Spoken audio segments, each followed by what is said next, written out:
Okay, hi everyone, very good morning. Thanks for joining this session. Before this about introduction to cloud, I will give brief overview about myself. So you are audible, right? I'm audible, right? Yes, it's audible. Yes. Okay, myself Sunil, I'm your Azure administration trainer. Let me share my screen.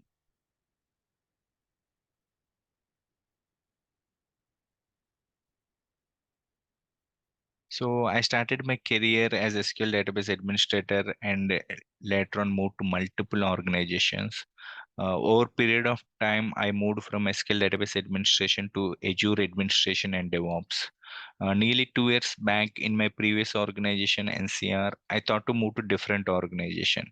Even though I have knowledge on Azure administration and how things will work in real time, I don't have any prior experience in attending interviews related to Azure. Even I don't have a resume related to Azure. So I build my own resume, cleared Microsoft certifications like Azure Administration and DevOps Expert. After that, I kept my resume in different job portals. Within 45 days, you believe or not, I got 4 offer letters and cleared almost all technical rounds for nearly 10 plus organizations. See, why I'm bringing all these points into your notice is if you have strong foundation on basics, clear understanding on concepts where interviewer will be focused on, getting idea on how things will work in real time, then everyone can easily manage and get through these interviews.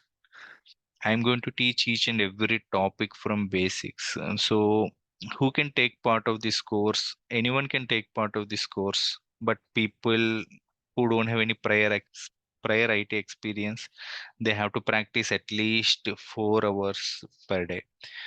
People from backgrounds like server administration, database administration, network or backup storage administration. For them, I recommend to practice daily 1 hour. And people having IT experience but not from above mentioned backgrounds, they have to practice at least 2 hours daily. If you attend classes regularly and practice on time, then I can give guarantee that you're going to get a job and get confidence to work on real time environments. As I mentioned, right, I'm going to discuss each and every topic from basics.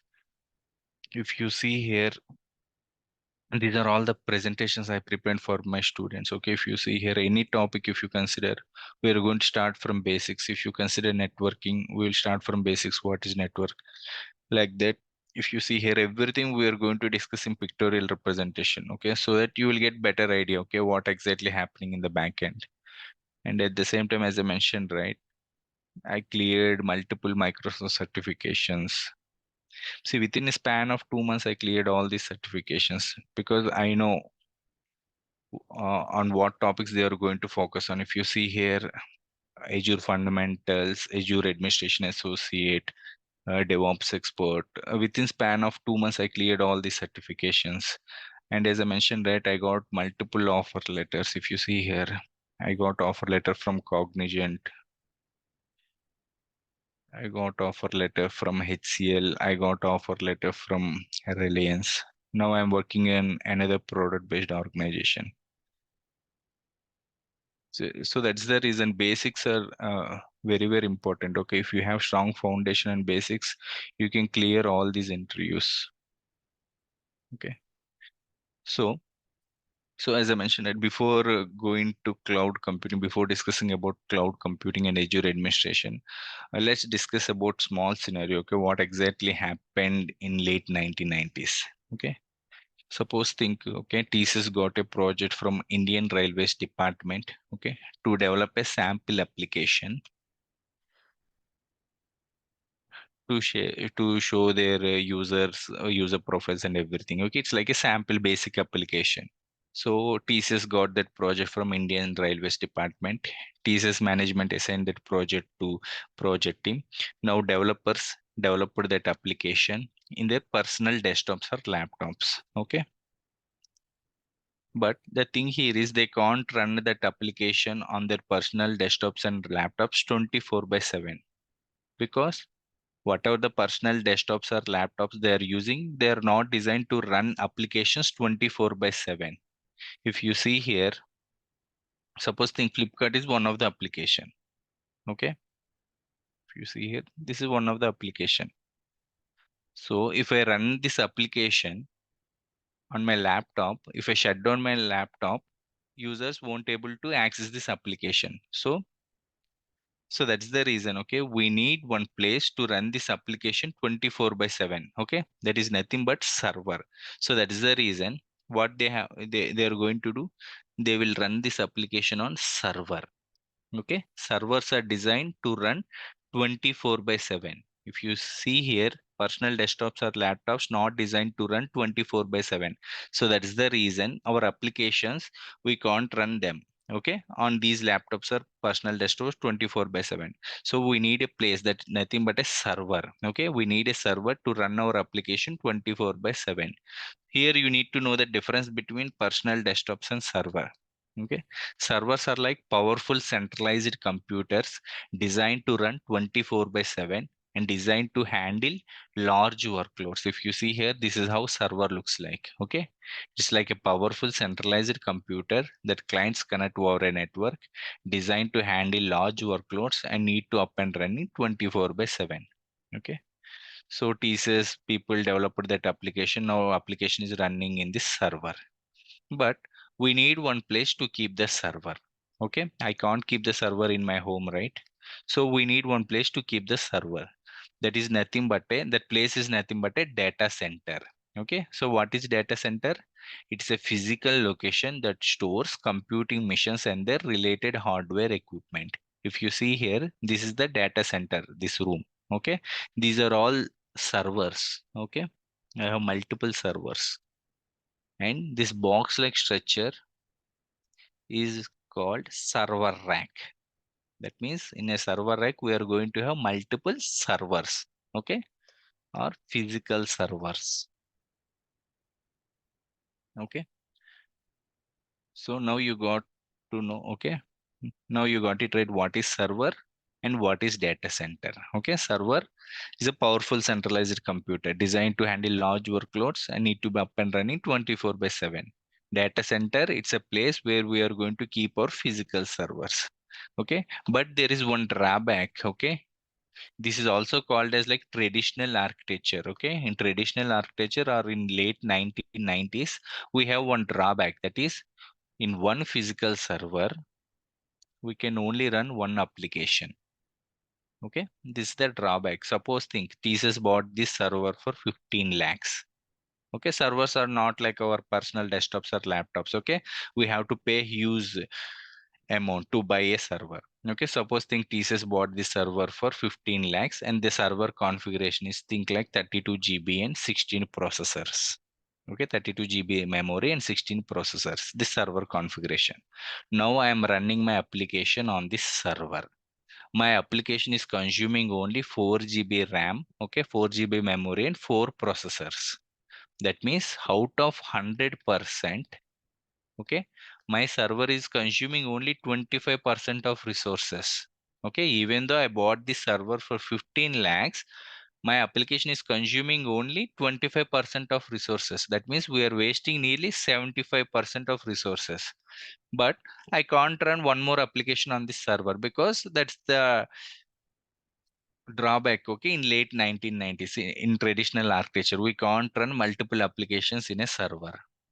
So that's the reason, okay, people come up with a concept called virtualization. Okay, it's like a revolution in IT industry. Okay, so what is a virtualization? If you see here in traditional architecture, this is my server. On top of the server, I have my operating system. On top of the operating system, I have my application. But with the virtualization concept, this is my server. On top of the server, I'm going to install virtualization software. So with the help of this virtualization software, I can divide this physical server into multiple virtual servers. Okay. Suppose think my physical server configuration is 32 GB RAM and 16 processors. So with the help of this software, I can create multiple virtual servers. I can create one virtual server with configuration 4 GB RAM and 4 processors. Okay, and I can run my application in this virtual server because this virtual server will have its own operating system. Okay, so in this scenario, whatever the application I'm going to run, it is consuming all the resources. See, basically with the help of virtualization concept, we can utilize nearly 90% of resources, because here my application is only consuming 25% of resources. Here, with the help of this concept, because each virtual server will have its own operating system. So I can run one application here, I can run another application here, I can run another application here. Like that, I can create multiple virtual servers and I can run multiple applications on this physical server. So with the help of this concept, we are utilizing nearly 90% of resources. So that's the benefit, right? If you see here, there are multiple benefits. Okay, before that, okay, there are actually two types of virtualization softwares. Okay, type 1 and type 2. This is the example for type 1. Okay, type 1 is nothing but this is my physical server. On top of the physical server, I directly installed the virtualization software. Okay, this is type 1. How coming to type 2? So this is my physical server. On top of the physical server, I have my operating system. Again, on top of the operating system, I am going to install the virtualization software. On top of the virtualization software, I am creating virtual servers. This is the example for type 2. Okay, this is how type 1 looks like. This is how type 2 looks like. Okay. So if you see here, there are multiple advantages. Okay, what are the advantages? Better use of hardware resources. Why? Because previously one physical server can only handle one application. If I run three applications, I have to buy three physical servers. Now with the help of this virtualization software, with one physical server, I'm installing virtualization software and I'm creating three physical servers and I'm running three applications. Okay. So better use of hardware resources and power saving and reduced footprint. Previously, I used to run three servers 24/7. Now, one server, that means I'm saving some power. Okay, reduced footprint, better use of hardware resources. There are other advantages like recovery flexibility. That means I can save these VMs as files and we these VMs from one physical server to another physical server. So these are all the multiple advantages. Okay, we are going to get with this virtualization software. Okay, and examples for type 1, these are like few softwares like type 1 hypervisors like Zen Server, Microsoft Hyper-V, VMware. Okay, in all our data centers, as I showed you here, right? This is the data center. All these physical servers, okay, installed with type 1 hypervisor. That means without any operating system, they will directly install virtualization software on this bare metal, okay, on this physical server. All these data centers, okay, installed with type 1 hypervisors, okay, either VMware or Microsoft Hyper-V or Citrix Zen Server. Coming to type 2 hypervisors, these are for testing purposes. Okay, in our laptop, I can install this any one of the type 2 hypervisor like Oracle VirtualBox, and I can create multiple virtual missions, okay, on my laptop. So now we'll see early 2000 scenarios.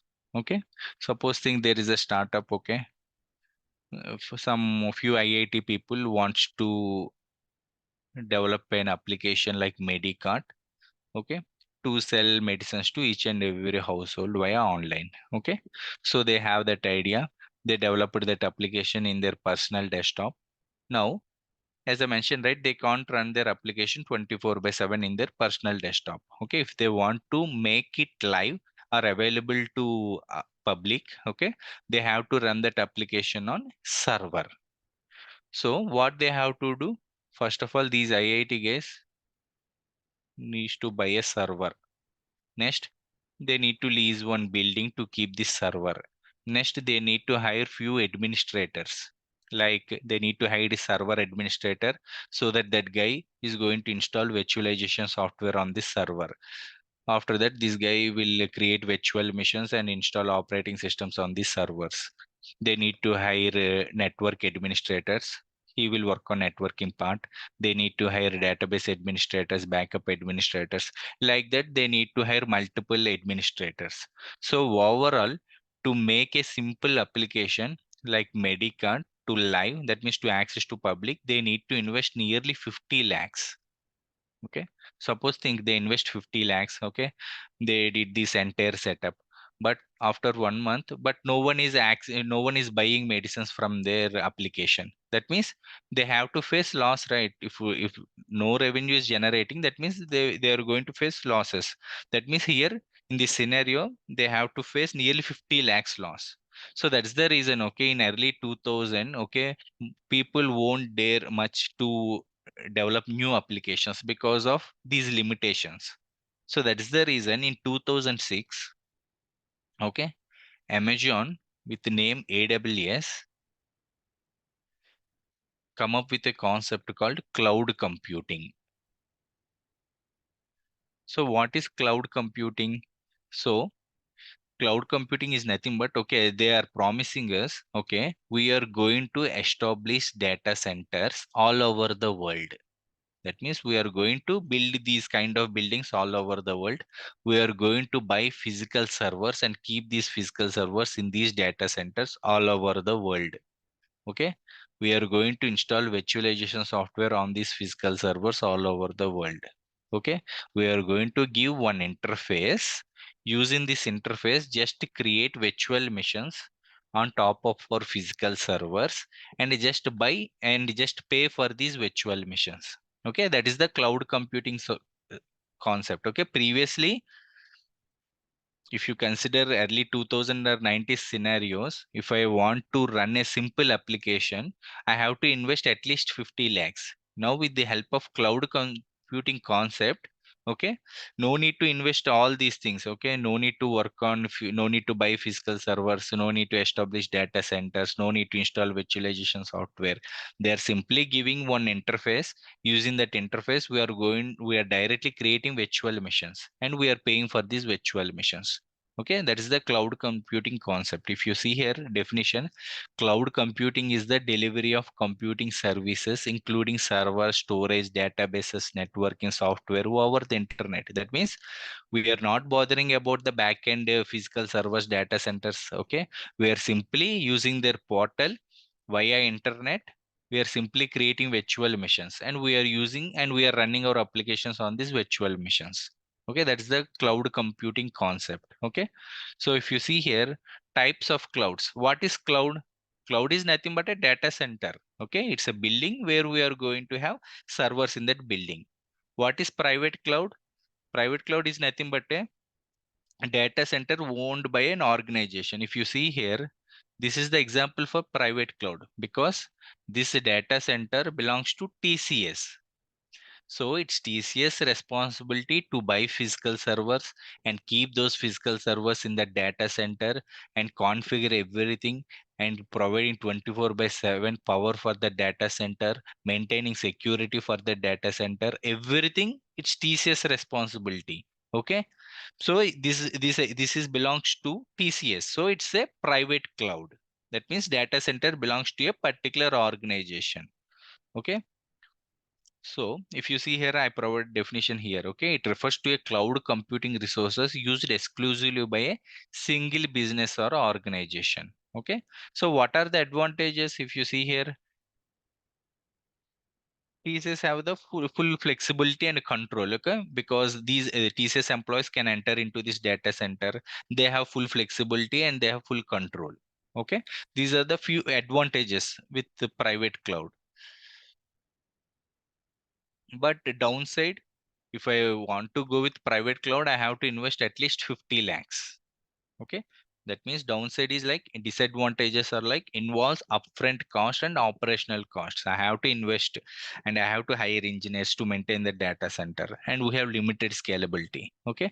These are the disadvantages with the help of private cloud. Coming to public cloud. So this is the example for public cloud. That means we have the data centers all over the world, but we are not maintaining those data centers. Those data centers are maintaining by respect to cloud providers. Okay, we have multiple cloud providers like AWS, Azure, GCP. These are like multiple cloud providers. Okay. Each provider have their own data centers all over the world. Okay. If I use AWS interface, that means I am creating virtual machines on data centers belongs to AWS. If I use Azure interface, I am creating virtual machines on data centers belongs to Azure. If I use GCP interface, that means I'm creating virtual machines on top of data centers belongs to Google. Okay, that's the main difference. Okay, so if you see here, what is public cloud here? Data centers and physical servers are going to maintained by respect to cloud provider. We are just creating virtual machines on top of their physical servers, and we are using those virtual machines, and we are paying for those virtual machines. So that's the reason these are all the benefits. Okay, no upfront investment on infrastructure. That means if you see here, if I want to develop a sample application, I can simply using their interface, I will simply create virtual machine and I will run my application on that virtual machine. I don't pay, I don't invest, I no need to invest 50 lakhs, that much huge amount. Okay, within fraction of minutes, I will take one account and I will create one virtual machine. I will run my application on that virtual machine. If I use this virtual machine for 1 month, I will pay for 1 month. If I use this virtual machine for 1 year, I will pay for 1 year. Okay, that's the first advantage. No upfront investment on infrastructure and no maintenance, because these data centers, physical servers, and virtualization software, everything will be maintained by respect to cloud provider and highly scalable. Okay, we'll discuss about these advantages. Okay, highly scalable in the sense, suppose if you see here in private cloud scenario, suppose think, okay, I have one physical server. Okay, this physical server configuration is like 32 GB RAM, 16 processors, and 500 GB hard disk. Okay, now I want to add additional 500 GB hard disk. What I have to do in private cloud scenario, we have to buy another 500 DB disk. Okay, and we have to take downtime and we have to add this 500 disk to this physical server. Okay, that's the process if I go with private cloud. If I go with public cloud, okay, within fraction of minutes I can increase my infrastructure. Okay, within fraction of minutes, okay, whatever I want I can do, because in the backend they have that much compute. Okay, if I want, if I want additional 500 GB storage, I can get within fraction of minutes, because in the backend they have. Okay, so that is highly scalable, huge resource pool. That means if I want to create 100 virtual machines, I can create within fraction of minutes, because in the backend they have those many physical servers. Okay, so that's the reason if I want, I can create 100 virtual machines at a time. Okay, no need to bother about the backend. Okay, because they have that much huge resource pool, global infrastructure. Okay, I can create my virtual machine anywhere. Okay, suppose think. Okay, suppose I want to develop an application to serve US customers. Okay, see, if I go with private cloud scenario, what I have to do, I have to buy one server.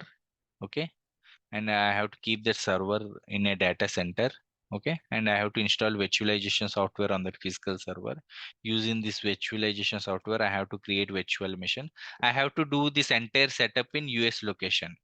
Okay, see, why in the sense, suppose, see, I can buy a physical server, I can create virtual machine on top of the physical server, I can keep the physical server in India location. Okay, but the disadvantage here is, if I run my application here, US customers have to access my application which is in India. Okay, first thing is they are going to face latency issues. Second thing is compliance issues, because we are storing US customers data in physical server which is in India location. So that is the reason, to serve US customers, what I have to do, I have to do this entire setup in US location, so that they won't face any latency issues, we won't have any compliance issues. But the thing here is, to maintain to buy physical server and maintain data center in US location, it's not a small thing, right? We have to pay huge amount if I go with private cloud. But if I go with public cloud, if I go with public cloud, okay, these guys like these cloud providers like AWS, Azure, GCP, they already have data centers all over the world. Okay, if I want to create virtual machine in UK, I can create because they already have this building in UK. They already have physical servers in that building. They already have virtualization software installed on those physical servers. So if I want to create a virtual machine in UK using their portal, I can create in UK because in the backend they have data centers, physical servers, everything they already set up. So within fraction of minutes, if I want, I can create in UK. Within fraction of minutes, if I want, I can create in US. I can create in Dubai. Okay, because they have global infrastructure. Okay, they established these data centers all over the world. Okay, high performance because whatever the hardware and software they are using in the backend, they every time they are going to use latest hardware and latest software. So that's the reason we are going to get high performance and high secure because these are all they're providing high security mechanisms. Okay, so these are all the advantages we are going to get with public cloud. And what is hybrid cloud? Hybrid cloud is nothing but combination of private cloud plus public cloud. Okay, that means organizations using both private cloud and public cloud. Mostly like banking applications. See, every application will have front end and back end. See, what is front end? User facing part is nothing but front end. Okay, if you consider Flipkart application, so this is front end, okay? Whatever I am able to see, right? This is front end. But from where I'm getting this data? This data I'm getting from backend database. Okay. So every application will have front end and back end. If you see here, mostly front end user facing part, they're going to run that application on a virtual machine, which is created on a public cloud. That means these data centers and physical servers maintained by cloud provider, and they are going to run database on virtual machines belongs to virtual machines created on servers which are part of data center belongs to private cloud. That means their own data centers. Okay, basically they will follow this approach because the databases are going to have critical information, so they will maintain in their own private clouds, and user facing part front end application they are going to maintain, they are going to run in virtual machines which belongs to private clouds. Okay, so that means simply organization is using both private cloud and public cloud. That is nothing but hybrid cloud, combination of both private and public cloud. So these are the different types of clouds. So why cloud? As I mentioned, right, if I go with public cloud, I'm going to get multiple benefits. So that is the reason, okay, all startups nowadays preferring public cloud. Okay, because here we don't need to take that burden, okay, in public cloud. If I go with, if any startup company go with private cloud, they have to take the burden, they have to buy the servers, they have to keep the servers in a building. That means they have to lease a building, they have to hire administrators to configure everything. So that is the reason startups, okay, all startups not taking this burden, so they are simply going with private public cloud. That means they are simply taking one account, they are simply creating infrastructure, that's it. Okay, the back end everything will be taken care by respect to cloud provider. Okay, at the same time existing organizations like TCS, Infosys, okay, all established organizations, they are migrating their applications from private cloud to public cloud. See why? Because see, suppose think, I bought a laptop 10 years back. Okay, is it possible to run latest games and applications on this laptop now? No, right? Because to run latest applications or latest games, I need a new laptop with latest configuration. I can't use this old laptop because this is having old configuration. Similar concept with servers also. Okay, suppose think TCS bought server 25 years back. They can't use same server now. because to run latest applications, they need latest servers. That means suppose think TCS bought these servers for 10 crores, okay, 25 years back. After 25 years, again, they have to upgrade their entire infrastructure. That means they have to buy latest servers.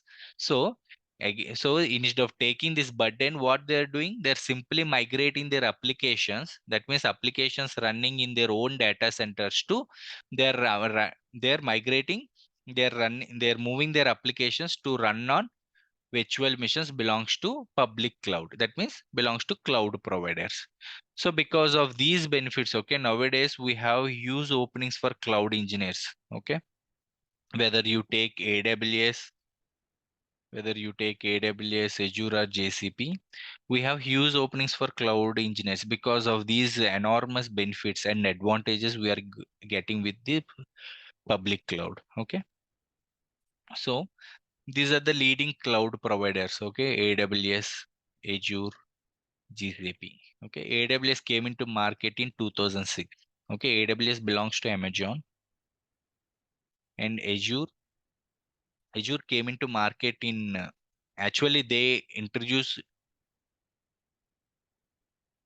with Project Red Dog. They started this project in 2008 with name Project Red Dog. Okay, and they officially launched in 2010 with name Windows Azure, and they renamed it to Microsoft Azure in 2014. Okay, that means officially it became popular from 2016. Okay, so this is all belongs to Azure, and GCP it came into market in 2012. Okay, Azure came into market in 2004, 2010, and it renamed to Microsoft Azure in 2014, and it became popular from 2016 onwards because of the changes they made in their portal. And AWS, it's in market from 2006 onwards. See, out of these cloud providers, okay, mostly nowadays people are mostly using Azure compared to AWS and GCP. Okay, 2006 to 2016, people used AWS. Okay, all projects when they introduced this concept, right, people started using this cloud computing concept from 2006, and AWS, okay, most of the organizations used AWS between this time frame 2006 to 2016. Okay, from 2016 onwards people started using Azure because of the benefits they are providing. Okay, if you compare market share also, previously AWS is having 60% market share. Now Azure is having 60 to 70% market share. Okay, we will discuss, okay, why people are preferring Azure compared to AWS and GCP. We will discuss. Okay, see, if you see here, see, suppose I created a virtual machine, okay, on AWS data centers. Okay, and in this virtual machine I am running Windows Server operating system, and in this virtual machine I am running SQL Server database software. Okay, so see, basically what AWS will do, AWS will, suppose think AWS is paying 1500 rupees, okay, to Microsoft because these products belongs to Microsoft. Okay, and so think AWS is paying 1500 rupees for these licenses to Microsoft. So what AWS is doing, they are charging nearly 3000 rupees from us. Okay, suppose if I directly create these virtual machines with these operating system and this software, I can get directly for 1500 rupees, no need to pay additional amount. Okay,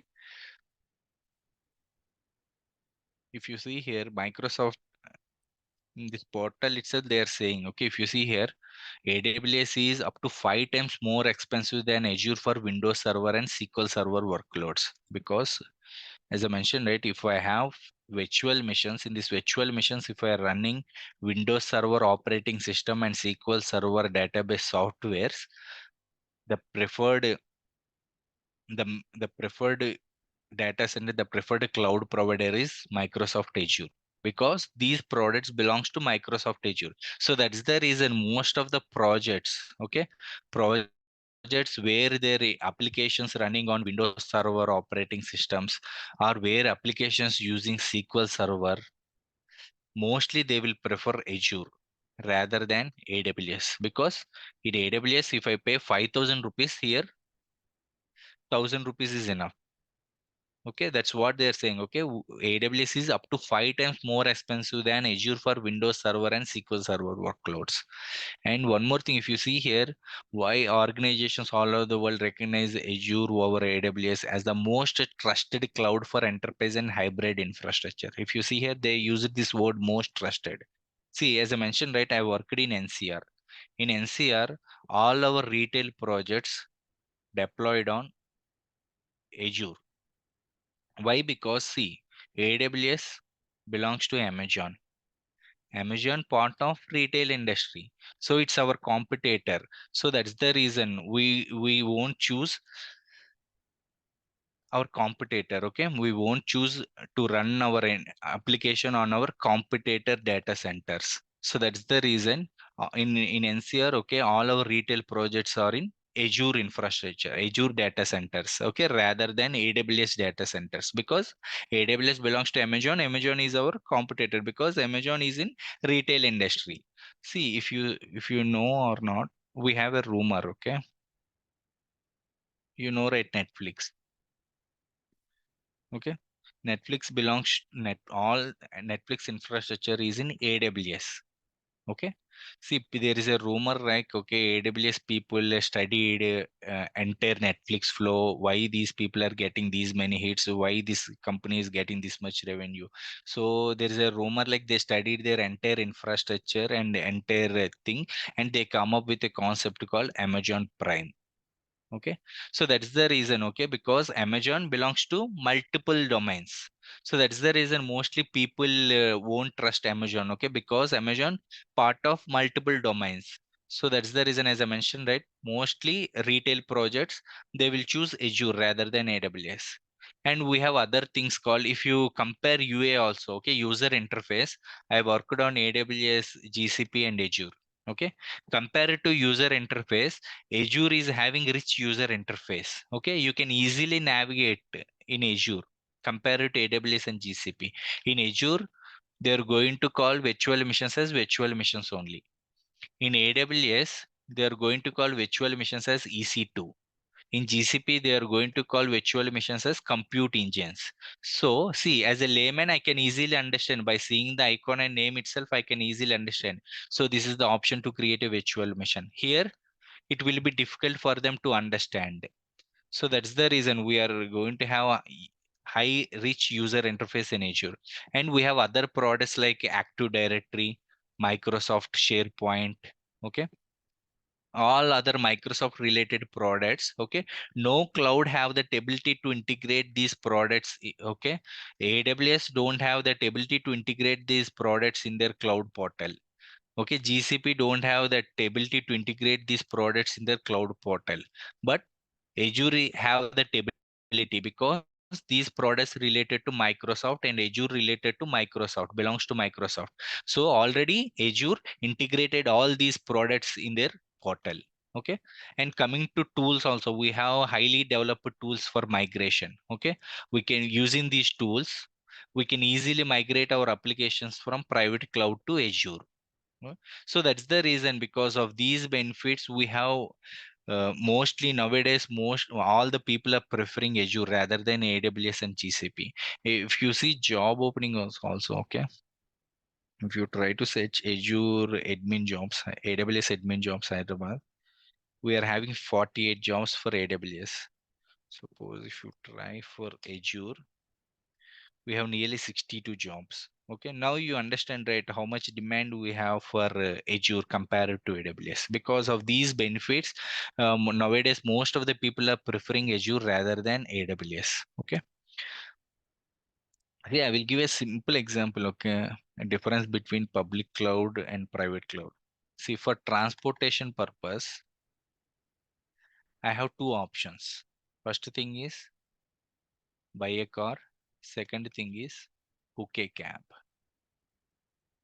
If I buy a car, I have to take care about EMI, I have to take care about parking space, I have to take care about maintenance, I have to take care about fuel charges, I have to take care about driver charges, I have to take care about insurance. Everything I have to take care. Okay, if I buy a car, if I book a cab, no need to take care about EMI, parking charges, maintenance, fuel charges. Okay, we'll just book a cab. If I use that cab for 1 hour, I have to pay for 1 hour. That's it. So this is the example for private cloud. Okay, if I go with private cloud, I have to buy the server, I have to keep the server in data center, I have to hire engineers, configure everything, I have to take care. If I go with public cloud, simply we will create virtual machines using their interface and we will pay for this virtual machine. Okay, this is the difference between public private cloud and public cloud. Okay, now you are getting right what is difference between private and public. And if you see here, these are a few roles and responsibilities of Azure administrator. Okay, I mentioned few roles and responsibilities here, like they're the ones who are going to deploy and manage Azure compute resources, configure and manage virtual networking, manage storage, identities and governance, backup resources. Okay, we'll discuss about all these things. These are the few roles and responsibilities. Coming to career paths in Azure, there are multiple career paths. Okay, Azure administrator, Azure security engineer, architect, DevOps engineer, developer. Okay, as I mentioned, right, Azure administrator is going to create and maintain the infrastructure. Okay, and we have Microsoft certification also. Okay, if you want to become a Microsoft Azure administrator certified, okay, we have to write AZ 104 exam. Okay, our previous batch students, okay, most of the students passed this examination because we are going to provide real-time dumps also. Okay, based upon the dumps and based upon topics what we are going to discuss, you can clear this exam. Okay, no need to worry about this exam, but this is the exam for Azure administrator. Okay, coming to security engineer, see, our course completely covers 100% of Azure administration. Okay, coming to security engineer, these are a different role. Okay, 60% of our course covers the security engineer part also. Okay, see what security engineer will do. They are the ones who see here, people are going to create infrastructure here.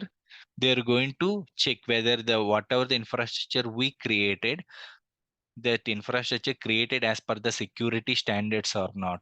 Okay, they are going to they are going to maintain, they are going to check the infrastructure security wise. Okay, they are going to use different tools like Sentinel, Defender, like that. They will use those tools and they will protect the infrastructure. Okay, our course covers 60% of Azure security engineer part also. For this exam is like Azure 500. Okay, to become Azure security engineer certification. Okay, coming to architect, architect is going to provide roadmap. Okay, if you, I have one diagram. See, basically architect will provide the roadmap. Okay, he will provide, suppose I want to run an application. Okay, basically he will provide this diagram like, okay, we need one resource group, we need one web app. For custom backups, we need one storage account.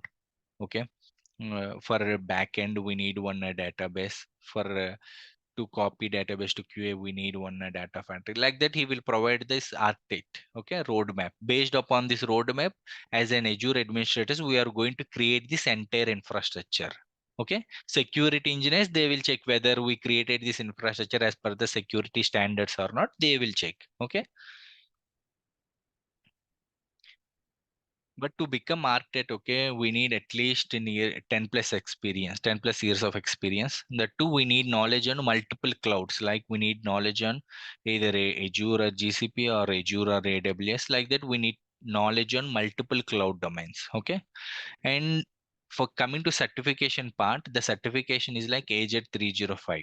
Okay, but we can't directly write this examination. Okay, first of all, we have to write AZ 104.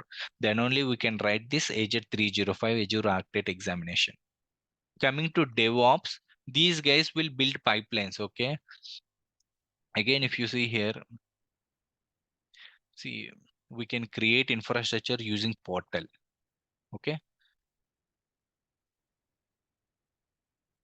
so So this is the portal. Okay, as I mentioned, right? AWS will have their own interface, GCP will have their own interface, Azure will have their own interface. Okay, this is the interface for Azure. Okay, Tomorrow we'll discuss about this portal. Okay. If I want to create a virtual machine, simply click on virtual machine. If you click on create, we have multiple options. Okay. If you see here, what I'm doing, I'm creating virtual machine on East US. Okay. That means simply within fraction of minutes, I'm creating virtual machine in East US. That means what's happening in the backend in East US, Microsoft Azure already established this building in East US. In East US, they already kept physical servers in this building. They already installed virtualization software on these physical servers in this building. Okay. So using this portal, what I'm doing, I'm simply creating virtual machine on top of any one of the physical server. Okay. In this data center in East US. Okay, see how simple it is. If I don't have this concept to create a virtual machine in East2S, what I have to do? I have to buy one server. I have to keep that server in a building in East2S. I have to install virtualization software in that physical server. I have to configure everything, okay, related to networking part. And then I can create virtual machine on top of the physical server and I can run my application. Okay, this is a private cloud scenario. With the help of public cloud, within fraction of minutes, we are creating virtual machine in East2S. See how powerful it is. Okay. Tomorrow we'll discuss about this portal. See, basically, we can create virtual machines with the help of portal. There are multiple ways with the help of portal, with the help of ARM templates, with the help of Terraform. These are like code. Okay. With the help of code also, we can create this infrastructure.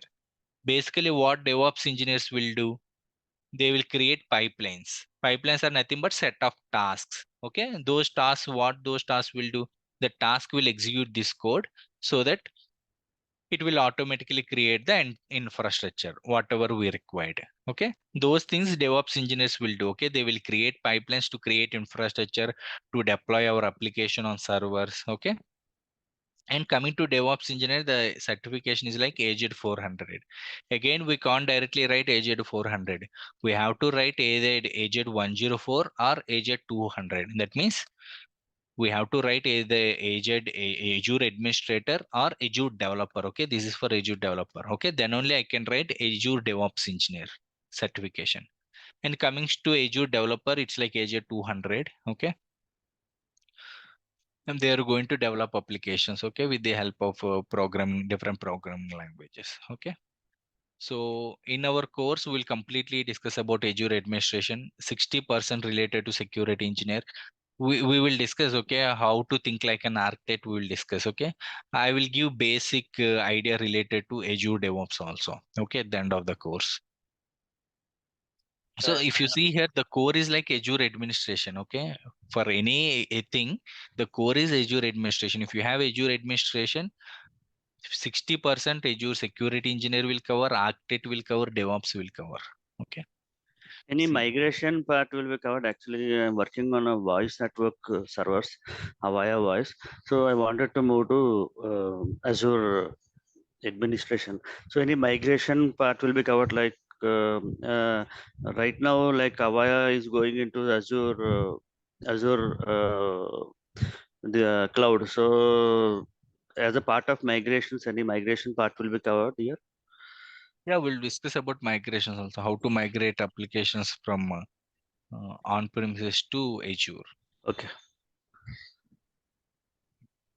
So any questions, let me know, we can discuss now.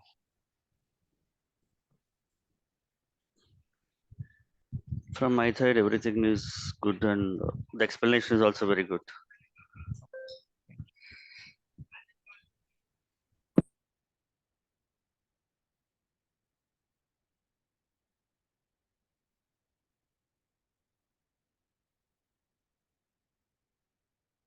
Any questions?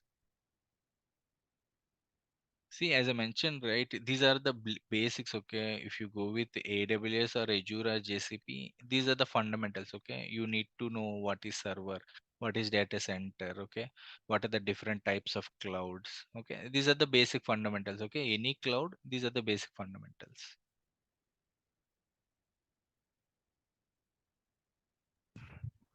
Okay, got it.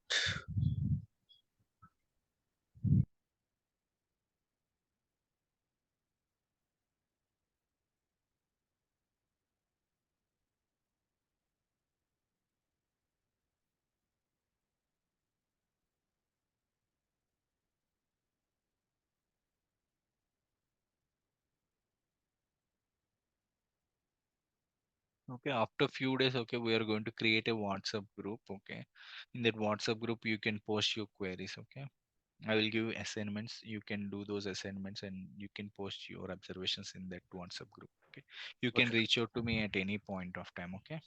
Okay, sure. Yeah. Okay. Then if you don't have any questions, I think we are good to close for today. Okay, tomorrow at same time, right? 7 o'clock. Yeah, same time. Okay. If Okay. you just to if required, just go through this video one more time. You will be sending the recording, right? You can check with institute people. Institute Okay. people will send this recording. Okay, sure. Yeah, definitely. Thank you. Okay. Yeah, thank you. Okay. Then if you don't have any questions, I think we're good to close. Okay, then thank you. Okay. Then thanks everyone.